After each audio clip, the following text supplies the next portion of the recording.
ወላሂ ይሄን ቪዲዮ ብታሳልፈው ከኔ ላይ ምንም ነገር አይጎልብኝም። እኔ ምንም የምጎደው ነገር የለም። አንተ ግን በማዳመጥና በማየት ትጠቀምበት ነበር። እስኪ ይሄን ቪዲዮ ልብ ብለህ አዳምጠውና ለእህት ወንድሞቻችሁ ሼር አድርጎላችሁ ወደ ቪዲዮ።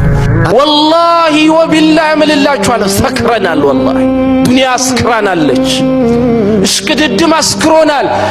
ከለመነው ነገር ትንሽ ሲያንስብን ማለት ነው እንበሳጫለን። ለምንድን ነው የምንበሳጨው? ወንድሞቻችሁን ፍልስጤም ላይ ዋቸው፣ ቤት የላቸውም፣ የሚበላ የላቸውም፣ የሚጠጣ የላቸውም፣ ማረፊያ የላቸውም፣ መጠለያ የላቸውም፣ ሆስፒታል የላቸውም። ግን ከዚህም ጋር ወላሂ አላያችሁ አልহামዱሊላህ ይህ አላህ ለኛ ያሻው ነው። ደስተኛ ናቸው። ለምን እንደሆነ ታውቃላችሁ? አላህ Subhanahu Wa Ta'ala የዱንያውን ሲወስድባቸው እዚህ ጋር ማማር ያለባትን ያቺ ብጣሽን ስጋ በኢማኑ ሞልቶ ማለት ነው ነወራችሁ፣ አሳመራችሁ። እኛ ዛሬ ያንን ኑርን ያጣን፣ ያ ብርሃን ነው በውስጣችን የጠፋው። ያ ሲጠፋ ደግሞ ማለት ነው የሰው ልጅ ሱብሃንአላህ ያለውን ጸጋ ይረሳና ወደ ኩፍር ይሄዳል።